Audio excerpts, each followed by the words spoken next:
Bismillahirrahmanirrahim. Wala yatayassara dzalika 'alal abdi illa bi ayyataqida amrayni. Wala yatayassara lan ora dadi gampang apa dzalika mungkunu makom yang kemarin nushu itu berbuat kebaikan nasihat 'alal abdi ing atase kawula illa bi ayyataqida angin yen to nekotaken sapa abad amra ini ing perkara luru. Ada dua hal yang membuat orang itu bisa melakukan bisnis secara jujur dan tidak merugikan orang lain. Yang pertama, ahaduma desarjin amra ini iku anna talbisau setune oleh mbawure wong.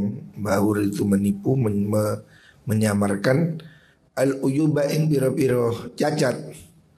Wadarwi jahulan oleh mayo akan wong melariskan, membuat dagangannya laku, asil ada ing dagangan ikula yazidu orang nambai opo mengkuno talbis fi rizkihi ing dalam rizki ni wong. Pertama yang harus disadari bahwa orang yang melakukan penipuan, orang yang dalam bisnisnya tidak jujur, itu sesungguhnya rezekinya tidak bertambah ya. Artinya supaya orang ini jujur, dia harus meyakini bahwa menipu atau membuat orang kecewa dengan cara menutupi cacat dari benda yang dijual, itu sesungguhnya tidak menambahi rezeki, bal yamhaku bareng lebur apa mengkuno talbis ing rezeki. Bahkan itu akan membuat rezekinya hilang. Wa yadhabulan hilang apa mengkuno talbis bi barokatihi kelawan barokai rezeki. Karena jual beli yang tidak fair itu membuat bisnis tidak berkah. Bisa jadi dagangannya laris karena dia berusaha menipu ya. Tetapi hal itu membuat rezekinya tidak berkah gitu. Membuat rezekinya itu menjadi hilang kebaikannya. Wa mau te perkara ya mau kang ngumpulna sapa wong hu ing mengkono rezeki min mufarraqati talbisati saking pira-pira macame penipuan.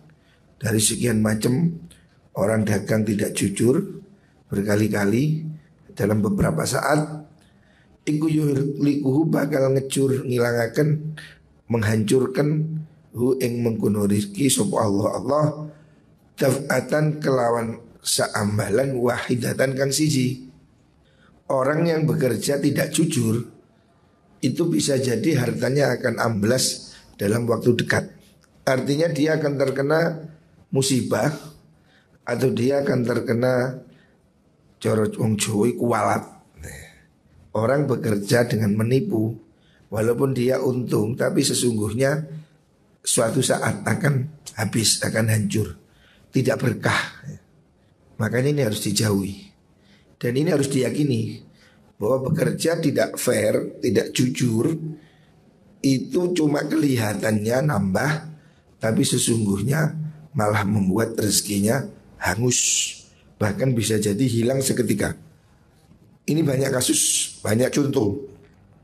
Fakat hukia teman dan ceritakan apa anna rajulan sudine wong lanang karena ono iku lahu kedua rajul apa baqaratun sapi wedok ya. Baqarah itu ya bisa jadi perempuan laki-laki, tapi yang dimaksud di sini ya sapi betina.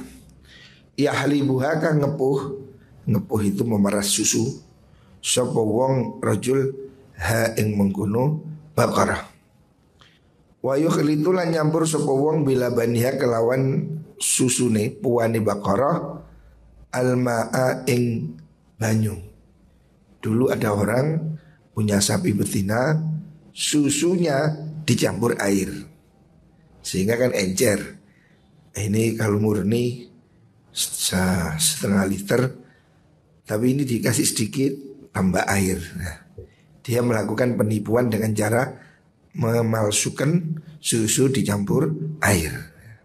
Wayabi ulan adol sopo wong, terus dijual air susu tang dicampur ini, susu yang tidak asli ini dicampur. Ya cepat kaya karena kan dia bisa menjual air dengan harga susu. Susu 1 liter 6.000, air 1 liter berapa? Tidak beli, ambil di sumur. Nah, karena dia menjual susu campur air, dagangannya kan cepat badi, cepat untung. Tapi itu kan menipu, menjadi susu tidak murni. Faja'a mongko-mongko apa sailun banjir. Tiba-tiba suatu saat dia sudah baru ngumpul duitnya, sapinya banyak, datang banjir. Faghoroko mongko kerem sopo albakor itu sapi ini kinyut kabeh. Faqala nuli ngucap sopo ba'du auladi sebagiani piro-piro anake rajul, innatil kalmiyah sedune mengkono banyu banjir niku al mughriqata kang ngeremaken iku alati banyu sebab naha kang nyiramaken kita ha ing mengkono miyah fil labani ing dalam susu istamaat kumpul apa miyah daf'atan kelawan seambalan wahidatan kang siji wa akhadhat lan ngalap apa mengkono miyah al baqarata ing sapi. Jadi dia yang jualan susu campur air ya cepat kaya karena kan memalsu. Tapi kemudian tiba-tiba ada banjir, sapinya kintir semua. Katanya anaknya, itu air yang kita campur setiap hari sekarang datang bareng ngambil sapi. Artinya tidak barokah. Jadi hasilnya nyampur susu dengan air itu kemudian kumpul menjadi banjir. Nah, akhirnya sapinya kintir. Ini contoh orang tidak jujur, hartanya bisa hangus, bisa hilang seketika. Makanya jangan sampai melakukan bisnis yang tidak jujur. Ini banyak terjadi ya. Orang jual besi tua dicampuri pasir, yondang sukir, omplong-omplong di sini pasir. Nah, pasir berapa harganya? Ditimbang ikut omplong. Nah ini kan tidak boleh. Seperti itu. Mencampur dengan tujuan merugikan orang atau jualan dele dicampuri kerikil, tambah abot. Tapi ini kan menipu. Dele, kerikil dijual dengan dele. Nah, ini cara-cara trik masa dulu yang membuat dia tidak berkah. Sesungguhnya orang yang bekerja dengan cara curang itu merugikan dirinya. Karena dia mungkin seketika bisa untung, tetapi itu akan membuat dia celaka, baik di dunia atau di akhirat. Ini yang harus dipertimbangkan supaya kita ini kalau menjadi bisnis, bisnislah yang jujur. Karena tujuan kita ini mencari hidup yang berkah. Waqad qala teman dawuh sapa Rasulullah sallallahu alaihi wasallam, al bai'anu dai wong kang adol tinuku loro, orang yang sedang jual beli, idza shadaqa nalikane podo jujur sapa bai'ani, kedua belah pihak kalau sama-sama jujur, wa nasohalan gawe bagus. Maksudnya nasoha itu memberi nasihat dalam arti saling menjelaskan kelemahan masing-masing. Tidak ada yang ditutupi. Burika mongko den barokai sapa burika mongko den barokai lahuma maring bai'ani fi bai'ihima ing dalam tinukune bai'an. Orang yang melakukan transaksi dengan jujur, sama-sama fair, itu diberkahi oleh Allah. Dua pihak, penjual ataupun pembeli. Wa idza katama lan kali nyimpen sapa wong wa kadzibalan koro sapa wong loro niku wau nusiat mongko den copot apa barokatu bai'ihima barokai tol tinukune bai'ani. Kalau sudah mereka ini saling curang, bisnisnya tidak berkah. Penting berkah. Berkah ini membuat kebaikan. Orang dengan rezeki sedikit tapi hidupnya tenang, ekonominya bertambah dengan baik ya. Semuanya menjadi baik ya. Itu berkah. Ada orang walaupun tidak berkah, anaknya narkoba, istrinya minggat, kasusnya berat, hidupnya semakin ruwet, tidak berkah. Lah orang yang bekerja dengan cara tidak jujur itu pasti akan begitu. Cepat atau lambat bisnisnya ini akan membuat dia menjadi tambah sengsara atau ruwet.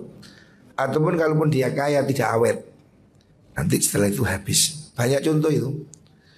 Dulu saya melihat beberapa orang jagal, jagal tapi kan ada yang curang, darahnya ikut dijual umpamanya.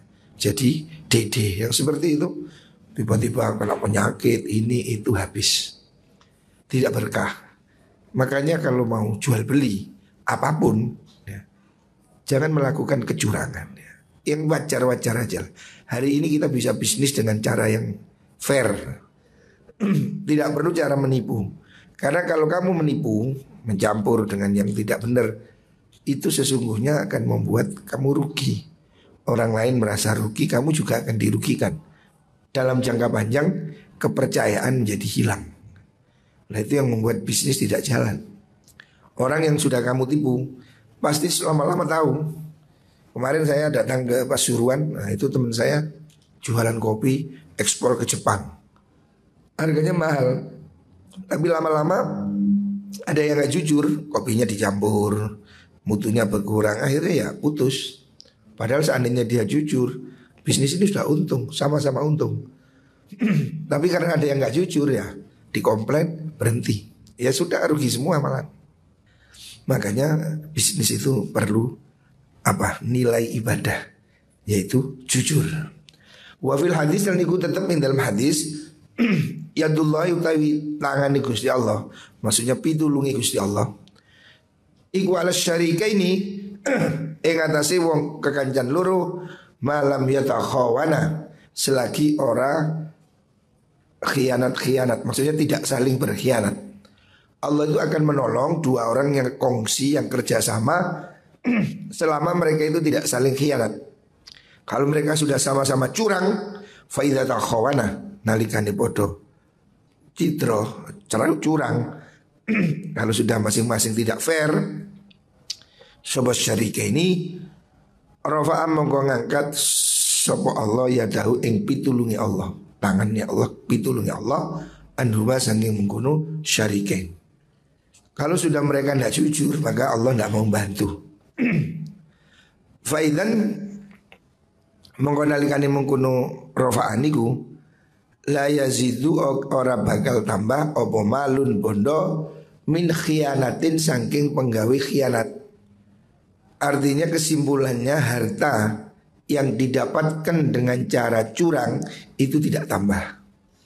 Walaupun tampaknya tambah, tetapi sesungguhnya tidak. Karena apa? Nanti akan menimbulkan efek-efek yang habis juga gitu. Jadi kalau kamu tidak jujur, harta yang kamu dapat itu tidak berkah, akhirnya nanti akan hilang. Kamala yang gusu koyo oleh ora sudo opemal min sodakotin saking sodakoh. Harta yang disodakohkan itu tidak akan berkurang. Zahirnya kan dikurangi. Orang 1 juta dikurangi 50.000, zahirnya menjadi 950.000. Tetapi hakikatnya enggak, nanti akan tambah. Tidak ada cerita orang ahli sodakoh miskin, tidak ada. Orang yang melakukan sodakoh walaupun kelihatan tampaknya hartanya itu dikurangi, zakat sodakoh, tetapi sesungguhnya dia bertambah karena Allah akan memberikan dengan cara lain sehingga hartanya tambah. Sebaliknya orang yang curang walaupun kelihatannya tambah, menipu, untung, tetapi sesungguhnya itu akan rugi karena cepat atau lambat dia akan hilang berkahnya, hilang kebaikannya, dan itu akan membuat dia menderita. Wa man lan utai wong la ya'rifu kang orang ngerti sapa wong aziyadata ing tambahan wa nuksona lan kurang ila bil mizani angin kelawan timbangan. Orang yang tidak mengerti tambah dan kurang kecuali dengan angka atau timbangan, ya lam yusaddiq mongko ora percaya sapa wong bihadzal hadis iklan ikilah hadis. Kalau pakai matematika Yahudi ya nggak percaya. 1 juta dikalongi 100 tinggal berapa?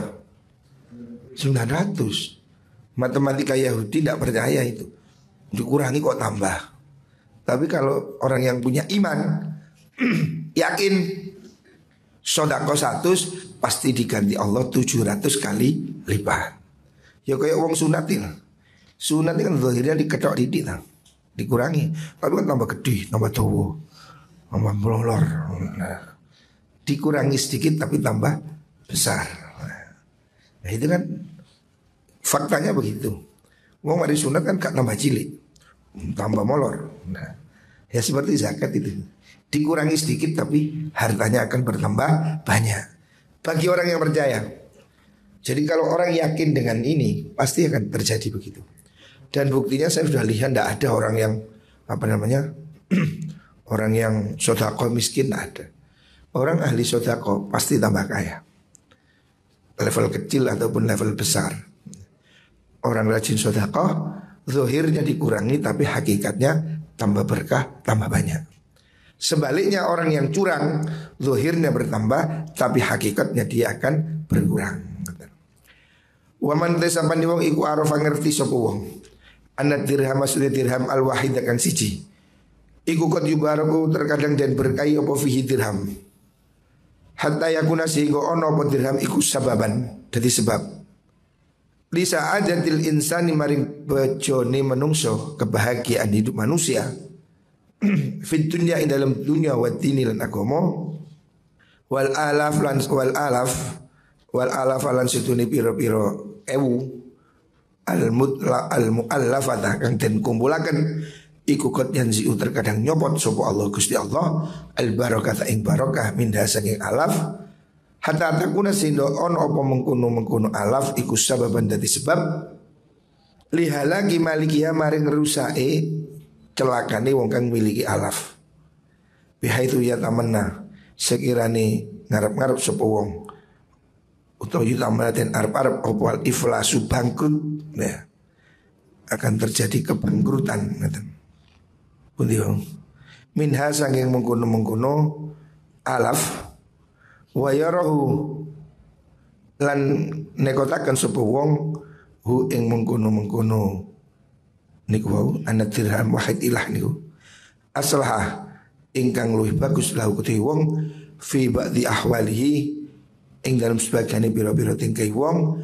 yufayarifu mongko ngerti sapa wong makna qaulina ing maknane pengucap ingsun rubani innal khiyanata sudni khiyana iku la tazidu ora nambahi apa khiyana fil mali ing dalam pondo wa shadaqatu lan tai sadaqah iku la tankusu ora nyuda apa sadaqah minhu saking mal. Orang yang mengerti maksudnya Imam Ghazali, orang yang mengerti hakikat ini ya, bahwasanya ini fakta ya. Kadang orang itu hartanya sedikit tapi dia bahagia. Dengan dia cuma ya contoh gampang lihat di kampung ada petani, guru SD, guru madrasah, itu kan gajinya sedikit. Guru ngaji di madrasah mungkin bayarannya 500. Tapi bisa cukup hidupnya bahagia. Ya walaupun tidak lebih tapi hidupnya makmur, enak. Tapi ada orang yang hartanya triliunan, miliaran, triliunan tapi bunuh diri. Kasus narkoba, hidupnya menjadi hancur. Kan banyak kasus itu. Banyak contohnya banyak sekali. Orang-orang kaya bergelimang harta tapi hidupnya dalam jeratan narkoba. Kecanduan obat bius, kecanduan ini macam-macam sehingga karena hidupnya berat dalam dia kaya tapi hidupnya itu penuh masalah sehingga dia harus ketagihan obat tidur, obat penenang. Kan banyak sekali artis-artis yang begitu kan ditangkap narkoba alasannya kan untuk penenang, nggak bisa tidur. Padahal secara teori hartanya banyak, terkenal, populer, tapi dia mati ketagihan obat bius atau narkoba. Banyak sekali contohnya, banyak sekali, tidak terhitung ya. Orang kaya yang bunuh diri banyak sekali. Direktur perusahaan besar bunuh diri ada banyak cerita. Mereka yang hartanya sangat cukup tapi hidupnya tertekan, sedih, bunuh diri. Itu kasus yang tidak dapat dihitung banyaknya. Siapa mengerti ini maka dia akan memahami apa yang dikatakan Imam Ghazali, bahwa itu tadi, kejujuran itu adalah kuncinya. Bahwasanya kecurangan tidak bisa menambah harta, karena hartanya bertambah tapi problemnya lebih berat lagi. Sementara sedekah itu tidak mengurangi harta. Orang-orang yang ahli sedekah, ahli zakat, hidupnya tambah makmur, tambah kaya, tambah enak. Itu contohnya banyak. Ini kan fakta. Orang-orang soleh yang menggunakan hartanya untuk kebaikan, hidupnya bahagia, awet, anak-anaknya baik, dan rezekinya melimpah. Orang yang khianat, curang, walaupun duitnya banyak tapi hidupnya penuh masalah, narkoba, apa perceraian, kasus macam-macam lah, 1000 macam masalah, sehingga dia tidak bahagia.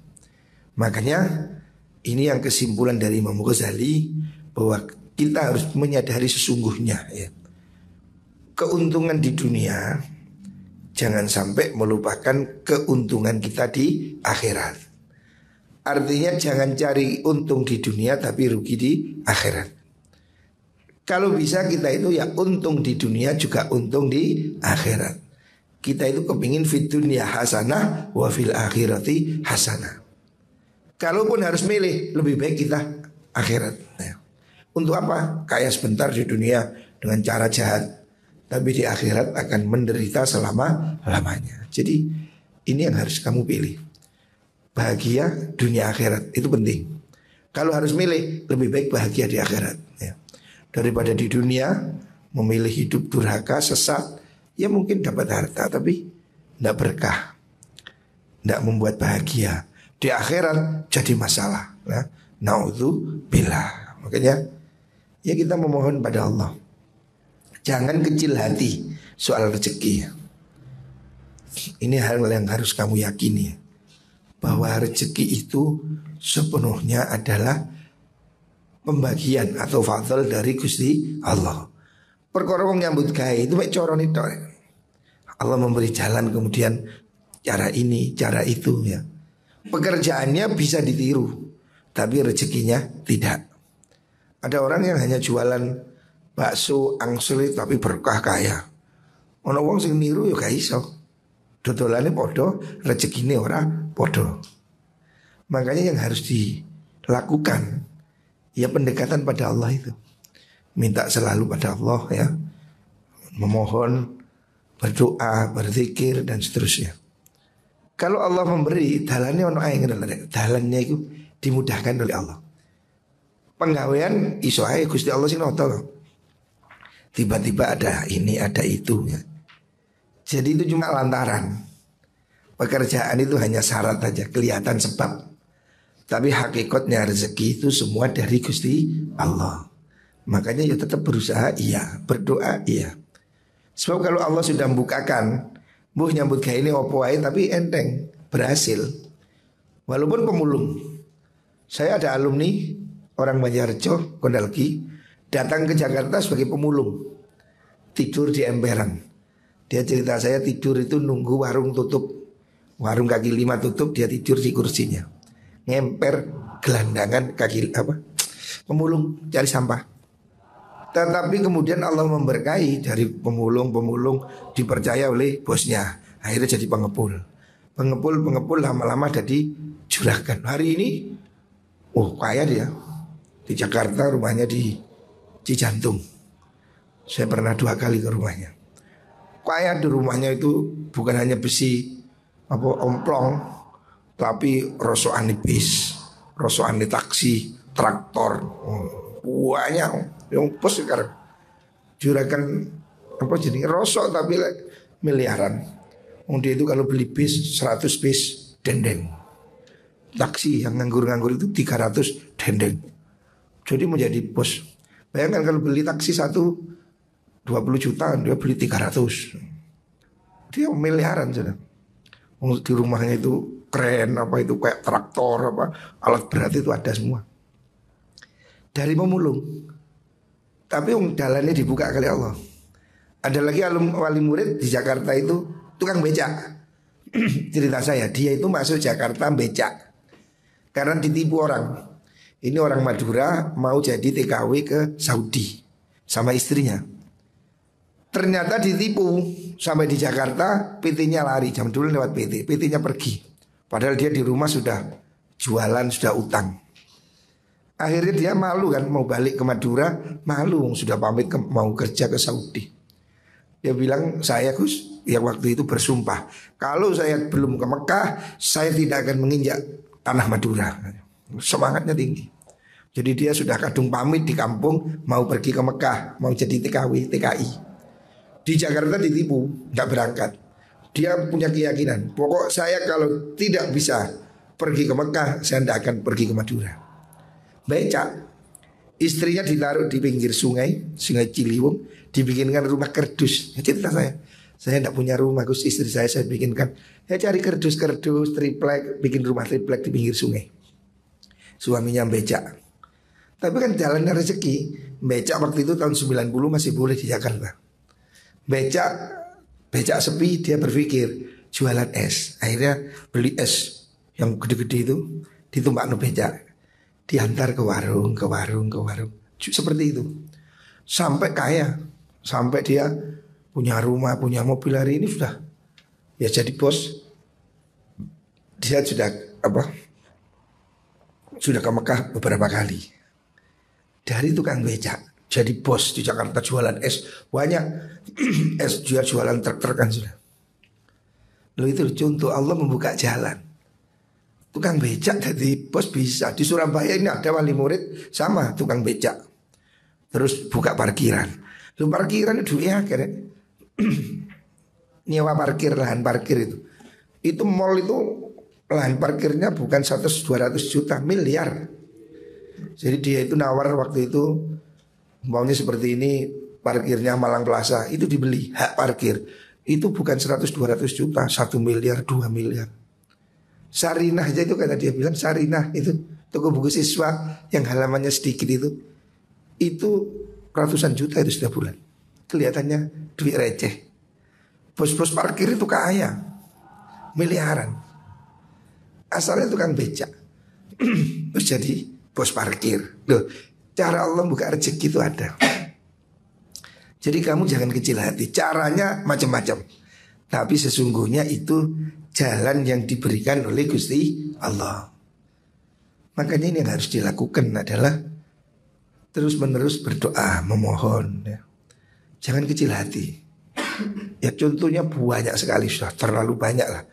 Saya punya teman kenalan Pak Puspo yang punya warung Wong Solo itu, presiden poligami Indonesia, istrinya 4. Kalau bisa 10 dia, cuma nggak boleh ya 4. Saking kayanya orang yang punya warung Wong Solo itu loh pedagang kaki 5. Asalnya jualan ayam di pinggir jalan, 5 ekor, 10 ekor, 20 ekor, sampai dia sekarang punya warung di Brunei, Malaysia, mana sampai Saudi Arabia warungnya, miliaran. Kaya raya dia. Tahun berapa itu? Saya sudah 10 tahun yang lalu itu mampir ke Medan, rumahnya Medan. Dijemput pakai mobil Hammer yang kuat deh. Bensinnya itu 1,2 itu, 1 liter 2 kilo. Nguyuh kayak embong-embong. Kuat deh itu mobilnya, harga 3-4 miliar itu. Kaya raya. Ferrari, Lamborghini, semua macam mobil dia punya. Dari kaki 5 itu. Makanya dia sekarang sangat bersyukur. Dia termasuk dia jadi donatur lazis itu. Saya sering dikirim uang. Jadi orang-orang yang mereka dari miskin jadi kaya itu banyak, contohnya banyak. Lah itulah bukti bahwa rezeki itu datang dari Gusti Allah. Sing asale sugih bangkrut yo akeh. Sing marat dari sugih yo akeh. Makanya kata kuncinya ya memohon ya, mendekat, muga-muga diparingi kali Gusti Allah.